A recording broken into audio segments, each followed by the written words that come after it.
Director साहेब, तुम्हाला picture release होण्याच्या आधी 7 दिवस आधी सुहास राजे शिर्के यांनी नोटीस पाठवलेली होती.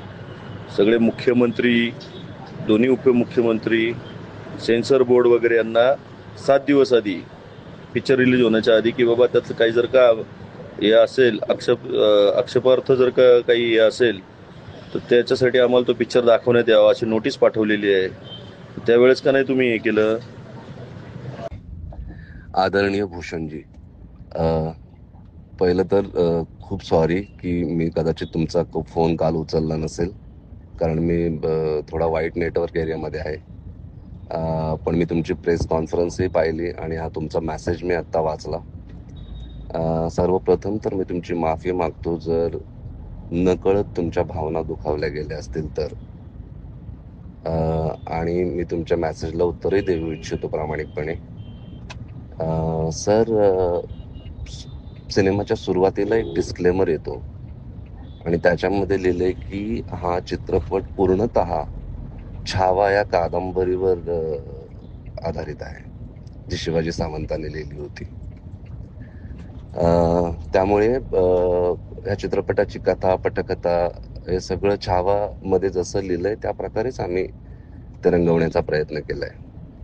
आता कादंबरी म्हणजे ती शब्दांनी रंगवली जाते आणि चित्रपट म्हणजे तो दाखवला जातो लोकांना. पण इन्फॉर्मेशन तीच असते. त्याच्यामध्ये मी ॲज अ रायटर किंवा डायरेक्टर मी काही ट्विस्टिंग नाही केलंय. छावामध्ये गणोजी शिर्के, कान्होजी शिर्के, शिरकाण गावचे, त्यांचं कुलदैवत कुठलं, ह्या सगळ्या गोष्टींचा उल्लेख आहे. आणि ते पुस्तक अजूनही मार्केटमध्ये अवेलेबल आहे. सेम टाइम कदाचित if I am not wrong, महाराजांवरती जी टीव्ही सिरियल आली होती त्याच्यामध्ये पण एक्झॅक्टली तसंच नावासकट गावासकट दाखवलेलं आहे. माझं म्हणजे कळकळीची तुम्हाला एकच विनंती करावीशी वाटते की ह्या चित्रपटामध्ये तर मी त्यांचं नावही नाही घेतलंय, त्यांचं गावही नाही दाखवलंय. म्हणजे गणोजी आणि कान्होजी सिंगल नावाने आपण फक्त चित्रपटामध्ये त्यांचा उल्लेख केलाय. त्यांचं आडनाव काय आहे हे आपण अजिबात दाखवलं नाही, त्यांचं गाव कुठलं हे आपण अजिबात दाखवलं नाही. आणि ती खबरदारी साहेब मी नक्कीच घेतली, कारण मला कुणाच्याही भावना दुखवायच्या नव्हत्या. आणि म्हणजे तुमचे एक राजेश शिर्के बंधू हे तर माझे मित्र आहेत, डॉक्टर राजेश शिर्के.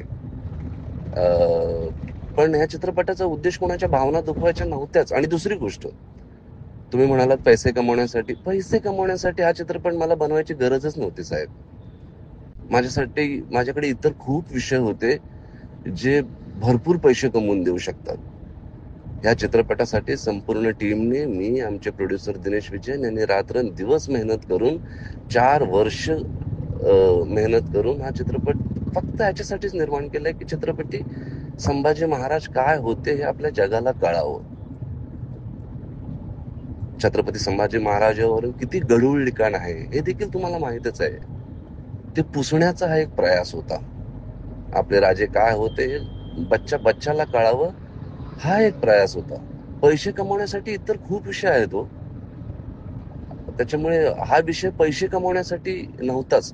पैसे कमवण्यासाठी मी इतकी मोठी रिस्क का घेईन, इतका कॉन्ट्रोवर्शियल सब्जेक्ट का मी घेईन? नाही, हा प्रामाणिक प्रयत्न होता फक्त आपले राजे काय होते हे कळावं जगाला. त्याच्यामुळे साहेब, पुन्हा मी न कळतपणे जर तुमचं मन दुखावलं असेल तर मी माफी मागतो. पण चित्रपटात कुठेही शिर्के ह्या आडनावाचा उल्लेख झालेला नाहीये, ना त्यांच्या गावाचा उल्लेख झालेला आहे. वर्सेस ज्या इन्फॉर्मेशन्स छावा कादंबरीत किंवा काही इतर मराठी सिरियल्स असोत किंवा काही दुसरे चित्रपट असोत त्याच्यामध्ये तो उल्लेख केलेला आहे आणि ते आजही इंटरनेटवर अवेलेबल आहे. पण छावा चित्रपटात कुठेही शिर्के ह्या आडनावाचा उल्लेख झालेला नाही साहेब. त्याच्यामुळे मला असं वाटतं की तुम्ही समजून घ्याल माझ्या भावना आणि कुठेही डिसरिस्पेक्ट न करता हा चित्रपट बनवलेला आहे. कुणाच्याही भावना न दुखावण्याचा प्रयत्न याच्यामध्ये संपूर्ण आहे. तरीही तुम्हाला काय वाटलं असेल तर मी दिलगिरी व्यक्त करतो. धन्यवाद.